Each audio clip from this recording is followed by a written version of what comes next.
What's happening, everyone? Alistair here with Alistair's Garage, and today we got the old AMC 360 out of the parts wagon here back here. And, well, she looks like she's fresh off the Titanic from the bottom of the ocean, I'll tell you what. But, we're going to tear into it, see if we can see what the heck's going on with it and why it's seized. So, without further ado, let me show you what's going on over here. Alright, so we got the 360 out of the Grand Wagoneer parts rig. And she a bit crusty. Just a little bit. So, as I mentioned before, this motor is seized. I poured some stuff down cylinders, trying to get her to come around, some mystery oil and whatnot, and well, after marinating for about 2 weeks, still nothing. So, here we are. We got her pulled out of the vehicle. And to be honest, I'm probably not going to use this 360 in the other Wagoneer. I got a line on another one, but I'm hoping maybe this thing is savable still. We're going to still see if we can bring it around. I'm going to start by vacuuming all this goodness off the top of the intake, and then we'll pull the intake and see what it looks like in the valley. And we'll just continue to work our way down. Need to try to get the transmission separated from it too, which is pretty crusty too. I definitely think that the seal that is right underneath the hood, when you close the hood, that supposedly is supposed to keep water from going, into the engine bay. I don't think that was doing a very good job, or not sealing very well. In fact, actually, the hood was kind of propped open, so it probably wasn't sealed at all. So, because I think water was coming through the hood and, just kind of sitting right here over the last decade. Hence why the transmission is still oxidized towards the front, but not so much towards the back. So, I mean, the transfer case isn't too bad. It's just mainly the transmission and, of course, this crusty goodness on the top of the engine. So, yeah, I just think water was sitting, and I think that's probably what ended up leading to it being seized, because when this vehicle was parked, it was running. And I was told it was running very good for the most part. So it's very unfortunate that this is what has happened after sitting. And of course, I mean, we are on the Oregon coast, so it isn't unheard of to open an engine bay and see rust on an engine, because, I mean, we are very humid here, we got salt in the air, all that fun stuff.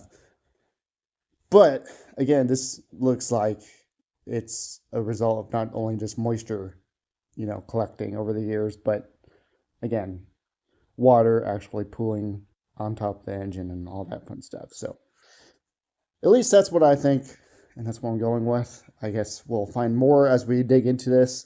But first things first, let me get my little shop vac out and start vacuuming what loose stuff's on there, and probably grab my Milwaukee drill with a wire brush and start going to town around the intake bolts and everywhere, so I can get to the bolts, and we'll marinate it with some juice before we even attempt to zip any bolts out of the intake, because I'm sure they're going to be a little stubborn, and going to try my best not to break any bolts. So let's go to it and break.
So we got the bolts on the intake removed. Some of them caused a fight, but we got them. And got this valve cover loose, so let's take that off. And she's a little crusty looking.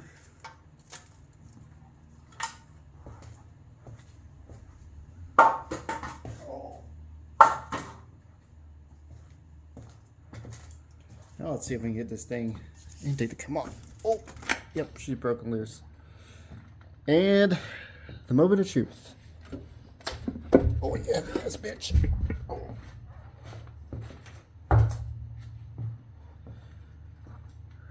Ooh. Oh, crusty. Try to get that more in the middle. See if we get this pan to come off.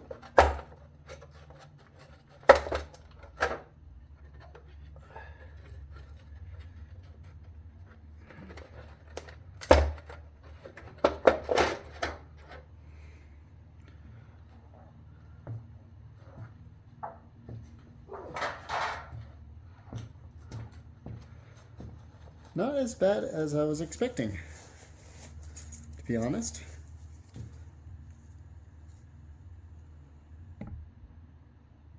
Cam looks fine.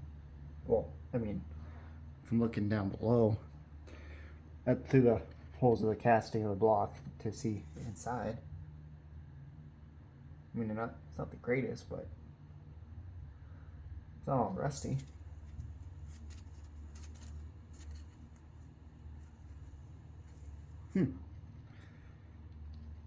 Well, not as terrible as I expected. So it continues. I'll clean this up, probably start taking the front timing cover off and all that fun stuff, and then work on trying to get the transmission off and all that stuff, and then we'll see if we can get this on an engine stand and maybe take the oil pan off and see what that tells us.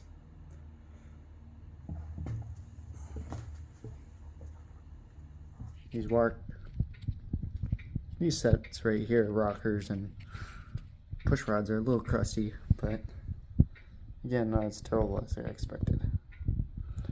You can see the cam down there. Doesn't look terrible, but could be better. Well, I started looking down all the intake runners. I was like, good. And then I saw this. Got a little water in that cylinder. Well, I mean in that valve, intake valve port. So let's see if we can suck that up and see what that valve looks like on the top side.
Alright, so you can see we got the engine on the engine stand now. So, it was definitely interesting because, as you guys know, this is 360 is still currently seized. I can't get it to rotate.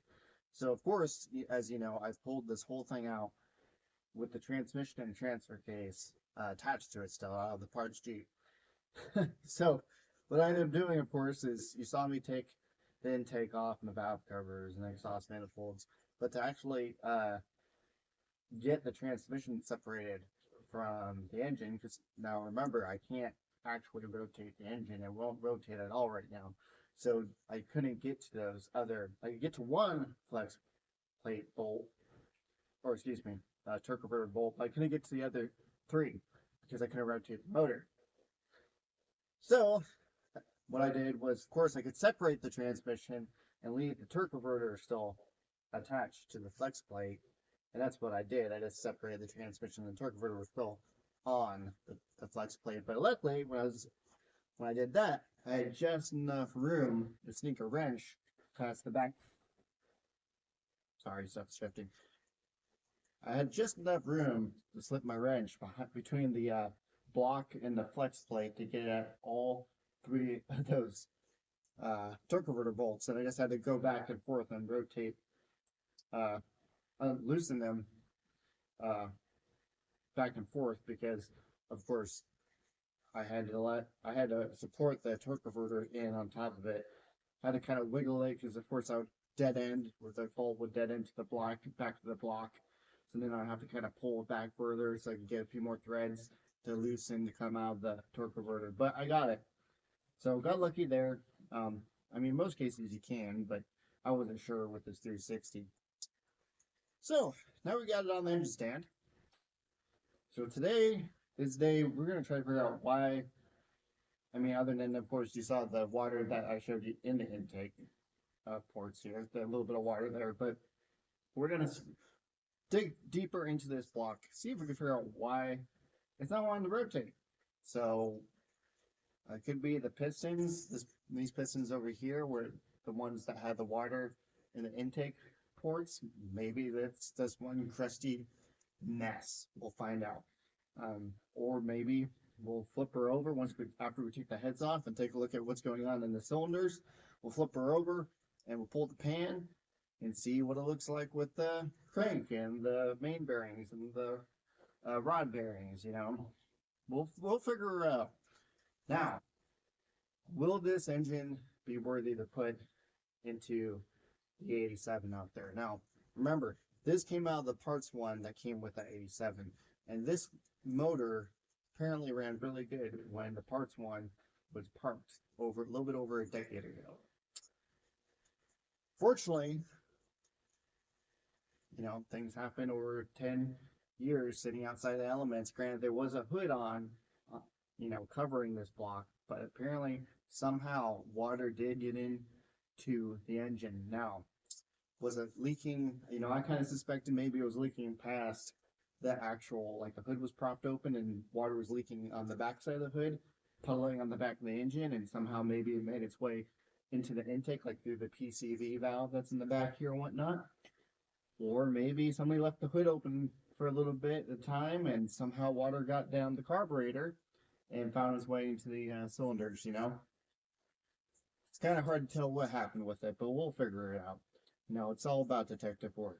But like I said, I am pleasantly surprised, you know, with everything I found so far. You know, it is pretty clean in the valley here of the block. So that's, you know, and the cam, I can see the cam a little bit through the journals of the cam, through casting the block here, and they don't, you know, it doesn't look terrible. Now, has this motor been gone through rebuilt? I'm not too sure about that. The the odometer clocked out about 165 when it was parked. The timing chain has quite a bit of slough on it, so that kind of makes me suspect that it was maybe had a few, you know, hasn't been gone through, that's probably 165,000 miles on this block. We'll find out once we, of course, dig deeper into it, if it has been messed with at all in its lifespan. I kind of expect the transmission, the 727 here, was maybe rebuilt at one point, or you know, it was a reman or something. And the reason why I believe that is, first of all, the fluid was nice and pink, like really fresh, like good transmission fluid, like really surprisingly good actually. And I was told it shifted really good when he was driving. I was told it that parts one, even though it was wrecked, it drove really well. It shifted, plenty of power and everything. But what made me suspect it, well, a couple of things. First off, when I was pulling this motor out with the transmission attached to it, of course, I had to drop the transmission cross member. And when I was doing so, there's a few things that wore off. Like, um, first of all, the transmission cross member bolts weren't original. There's like I think two original out of the eight. So somebody had definitely at least messed with the transmission cross member at some point. And then the other thing, of course, was when I went to actually separate the transmission from the engine, I noticed one of the transmission bell housing bolts was not original. So somebody had replaced one of the bolts. So that kind of says, well, it probably was taken apart at some point or separated for some reason. And the torque converter looks relatively, I mean, granted, you know, it's been sitting for 10 years, but it looks relatively new. And there's a low stall sticker on it, which I don't think that came, I don't think that's factory to have a little low stall factory. So that factory sticker on there, I don't think that's factory. So I've never seen one anyways. So it kind of suggests that maybe it was a, you know, a new torque converter, an aftermarket torque converter, or something was done with it. Just like I said, that sticker, I don't think that was factory to have a low stall sticker on the torque converter. I could be wrong, but and the pump, kind of looking at it, it looks relatively new, like it's been serviced or whatnot at some point. So it could be, you know, like I said, the transmission could have been gone through at one point. Something's been messed with. I will say that. And the flywheel looked like it was, or excuse me, flex plate looked like it was, you know, relatively clean. Like, I don't know, it just, for sitting for so long and being a 40 euro plus rig, it just, the parts looks too nice to be that old, if that makes sense. But I could be wrong. We'll find out more on the transmission after we're done with this. We will drop the pan on the transmission, see what kind of surprises it tells us once we drop the pan, see if there's metal flakes or anything like that. But this transmission actually might be a pretty decent transmission. So, I mean, that's a win at least. But again, going back on the engine itself, the 360, I'm not too sure what we're going to do with this. Right now, it's just kind of for fun. We're turning into it. Like I said, originally, I was going to pull this, throw it on an engine stand like I did, do gaskets and stuff, and check some things out before I would throw it into 87. But since it's seized, you know, I'm not too sure. We might get away with cleaning it up a little bit, and if we're able to get it unseized, maybe we clean it up and make it a runner. I mean, the right thing at this point would be to tear it down and send it to the machine shop and have it gone through. That's really the right thing to do with this. However, you know, as we all are on a budget, and well, nothing's cheap anymore. And I do have a lead on another 360 that's got some miles on it, but I'm told it's a running 360 out of another parts wagoneer, but it's a wagoneer that somebody was pointing out, and the motor was, he said, claimed was very good and had good oil pressure. Well, no, I take that back. He didn't know about the oil pressure, but it was a runner. He said it didn't sound any weird knocks or anything, so we might opt to try that one out. I don't know, we'll see. Like I said, we'll dig deeper in and see what we find on this one first off. And who knows, maybe I do pull the trigger and send this out and get it on the machine worked and then just tear into it. But like I said, I'm working on an extremely low budget right now, and we're gonna play by ear, see what we could do. Like I said, maybe I buy that other 727, maybe I buy that other 360 that runs, throw it in that wagoneer for now and get it running and driving just to enjoy it a little bit, and then put this guy on the back burner, and when I got the dough, we'll send it out to the machine shop and get her all dialed in and cleaned up and everything. I don't know, we'll see. But we got to turn into it first, see what's going on. I would definitely say at least bare minimum, I probably would send the heads in to be gone through, and I'll probably replace these rockers and that, although they probably clean up. You know, they got Stally surface rust, but you probably clean them up. But I'll probably just replace them. The rod, or excuse me, the push rods and the rockers are not that expensive. So, but I'll probably definitely send the heads in if you redone. But anyways, enough chit chat. It's all up in the air right now. Don't know nothing until I start turning into to see why it's even seized. So let's go for it. All right, we're gonna start on the passenger side, because the water that I saw was back here. So I'm really curious about this side.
Oh, how many of you? Butter.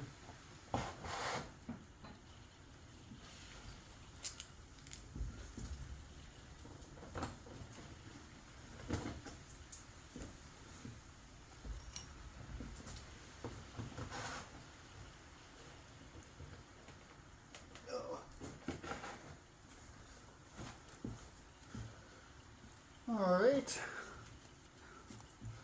Now, I believe it's 5/8. Bingo bongo.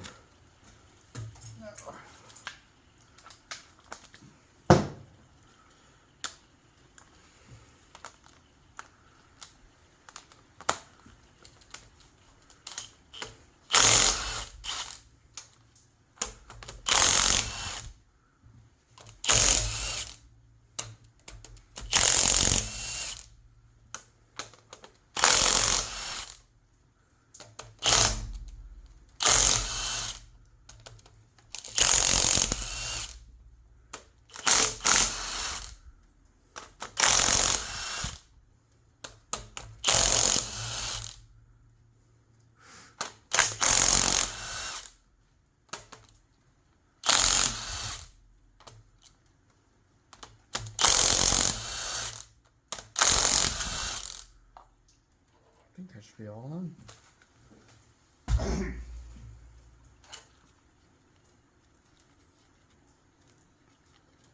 Really?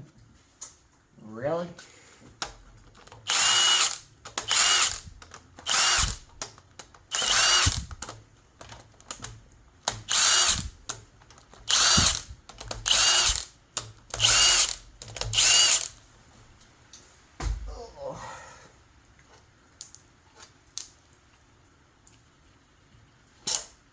Ooh. Oh, and the silicone pretty good in there. Interesting. Really interesting. Huh.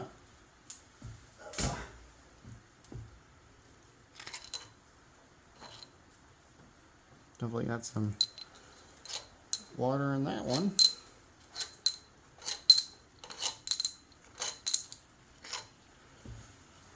All right. Probably gonna have to get the hammer every time. Ouch. Maybe something a little bigger. Did I get all the bolts? Make sure I got all the bolts first. Alright, where's the problem?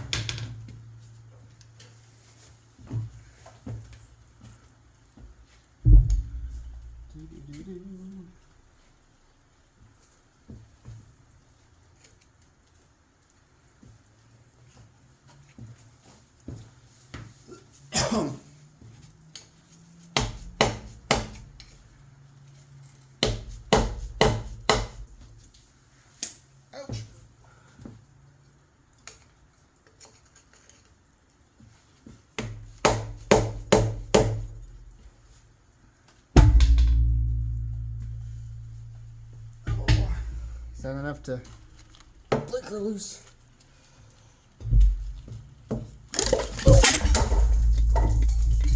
Got her. Might have crushed my foot, but I got her. Uh-oh.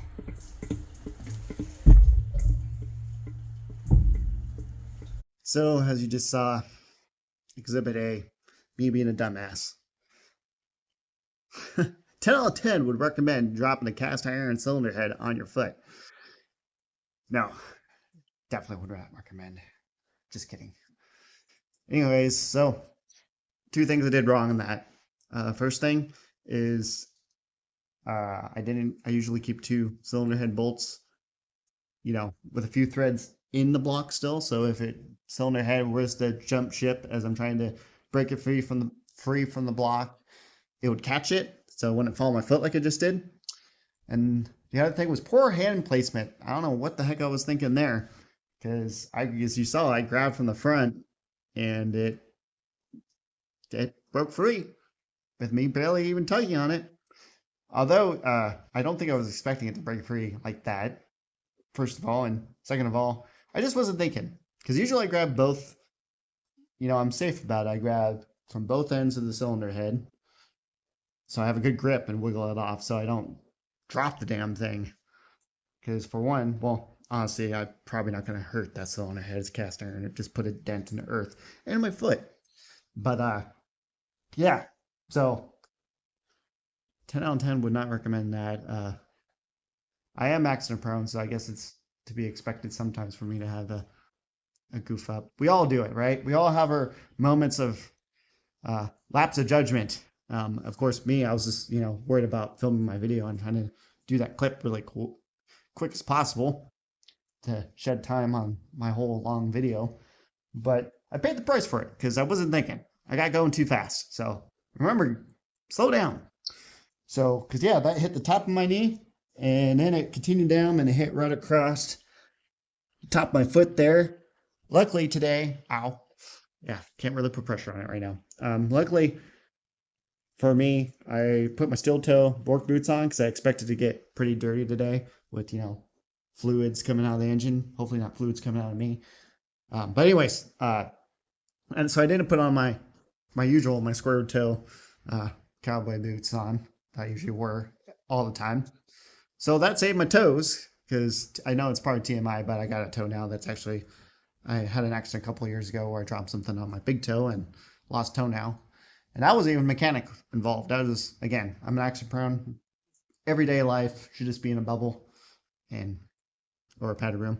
But anyways, so I didn't lose any toenails, didn't break a toe. However, it did hit past the steel toe part, so on the top of my foot. And it feels great. No, it doesn't. It's throbbing even an hour later. So, probably broke a bone in my foot or two. Or not. Probably did. Just gonna pretend it didn't happen and continue on with the day, even though my foot's gonna remind me that it did happen today as it throbs. But yeah, just gonna walk it off or limp it off. So, fortunately for me, babe, I'm keeping you busy. Kayla, my girlfriend, is a nurse, a very hot nurse, so at least I'm gonna get, I'll be taken care of. But again, to Kayla out there, my love, I'm sorry that dating a walking accident. Anyways, gotta continue on. Show you what we're finding now that we got both cylinder heads out. So let's switch gears and pretend that didn't happen. All right, moving on. All right, now that we almost, I almost broke my foot, or maybe did, on dropping a cylinder head, got both the other side off, and they don't look terrible in here. Let me see if I got my flashlight here. And granted, it needs a little cleaning up. But I can see cross hatching in some spots of the cylinder walls. And it looks like, I don't think this has been gone through at any point. I think this is a 165,000 mile motor that's been untouched, because I don't see no stamping on the pistons stating that it's, 20 over, 10 over, 30 over, etc. So it looks to be original pistons, at least. Not that I guess somebody couldn't have gone through it at some point and not overbolt, bore it out. But so far, it's looking like it's 165,000 miles original. And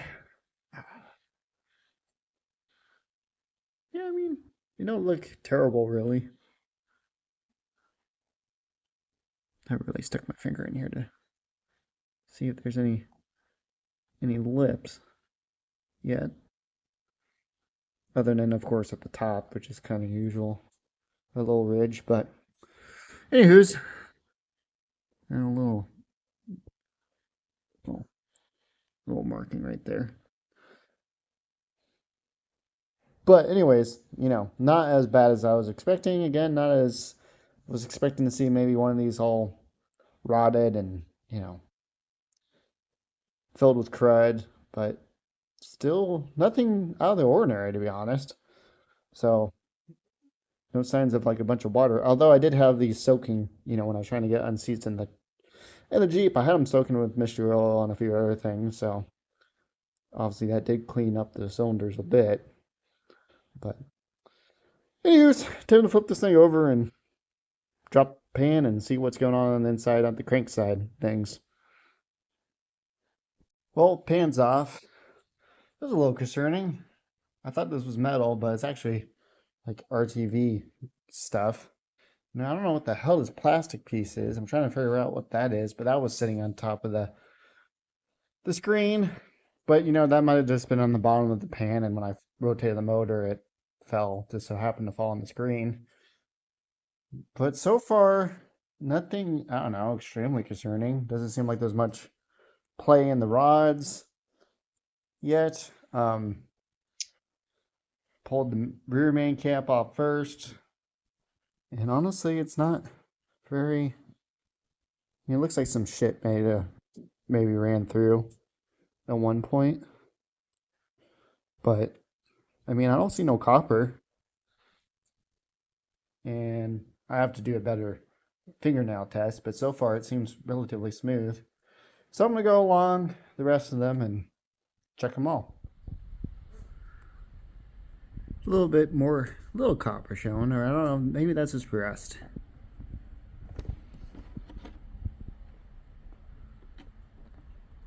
Smooth for the most part.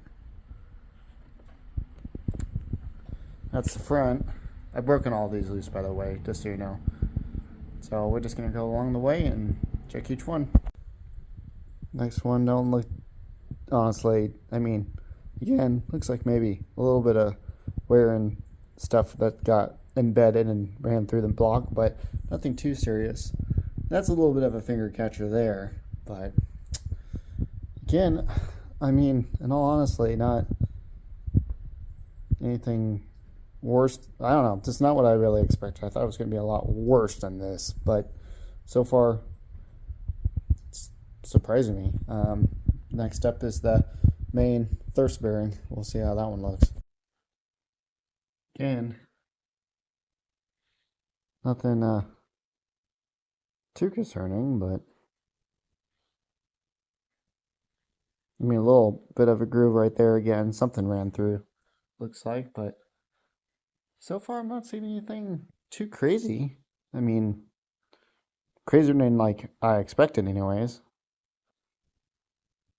So stay tuned. We'll continue on. Maybe next I'll start pulling a few rod caps, the ones I can get to relatively easy. Stay tuned.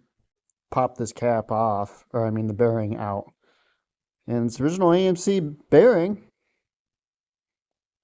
Got the little AMC logo on there. So, dang, pretty decent for 165,000 miles, I suppose. Interesting. Well, good news. I got her to rotate. She is free. I'm guessing it was the cylinder walls, that the pistons with the cylinder walls. Hello. I'm guessing it was the rings all rusted up and what became kind of one, especially these two back cylinders that had water in them with the cylinder walls. There's a couple rough spots still, But overall, she moves though. So progress.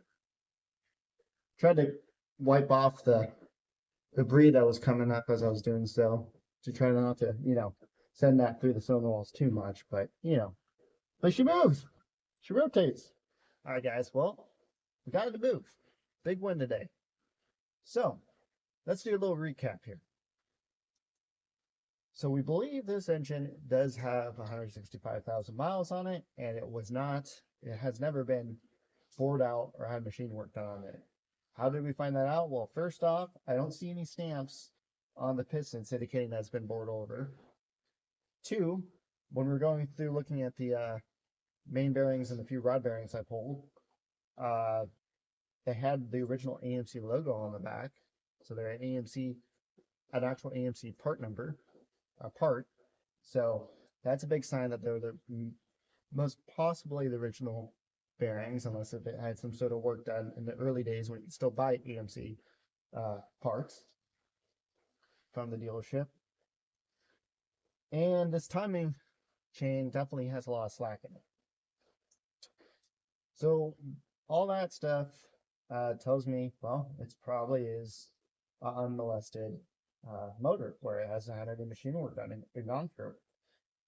Now, with that being said, obviously she needs a little loving. I think the ratings on these two back cylinders that had water in them, I think they kind of became, after sitting for a decade in this lovely Oregon coast rain like today, somehow water got in there, even though the hood was on the Jeep sitting outside for years. And over that time, it let the pistons become one with the cylinders. I don't know if it was exactly the piston side of the piston, the skirts itself, or it was just the the rings that came one with the cylinder wall. Because there's a lot of nice stuff coming, chunks and stuff coming up and down as I was rotating the motor when I finally got it to break free. I was trying to wipe that out as much as I could as I spun it, just to try to keep as much as I could from not scraping up and down the cylinder walls. But I could only do so much.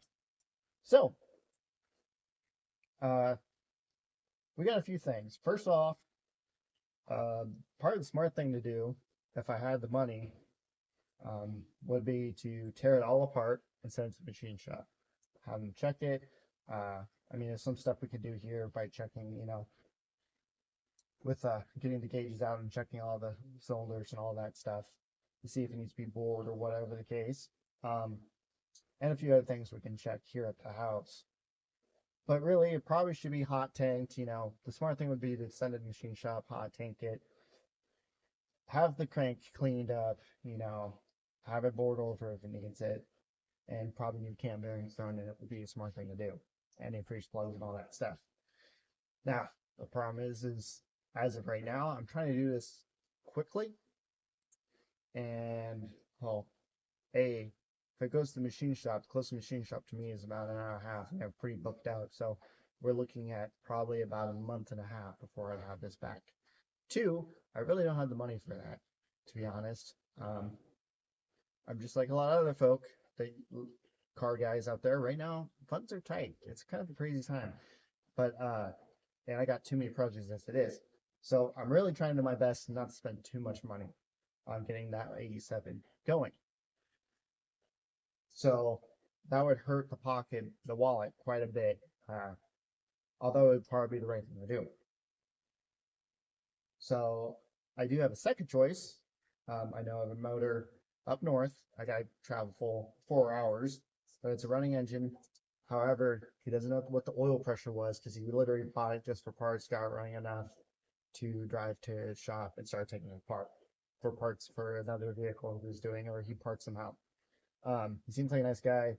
He said it ran really good. Well, I guess he really didn't say it ran really good, but he said it ran, and I'm guessing it didn't make any kind of noises because he seems like a pretty honest guy. He would probably tell me it was often. But anyways, it is a high mileage motor, and there's a good chance that that engine could need some loving too. Really, I could get it over, go 4 hours, get it, bring it back, and it could be knocking, or whatever the case. But it's a gamble, but that is definitely the cheapest option right now. Um, unless I say, let's just send this now that I get it, freed. I can tear it down, pop the pistons out, dingle ball the cylinders, maybe throw some new rings on the pistons, throw some new bearings on it since we're in here, slap it all together, send it, see how it runs. We can possibly do that too. That'd be cheap too. Um, which that's an option. Again, is it the right way? No, but time and money, time and money. Um, but I would like to get that wagoneer running in the next month. So the quicker I get power plant for it, whether it's this one or the other one, the quicker I can get it on the road and move on to other things. So that's where we're at. I got some pondering to do. So stay tuned. More to come, but that's going to do it for this video. And yeah, I got to clean up my mess here because it's a slick as shit. Excuse my language. And it's probably be best for me to go rest my foot that I dropped the cylinder head that you saw. She's I still got it. That's all I need to say. It's fine. It's fine. I'll be okay. It throbs a little bit, but that's okay. That's what whiskey's for. So clean up, go have some whiskey, and ponder what to do. That'll help my foot too. So stay tuned. More to come.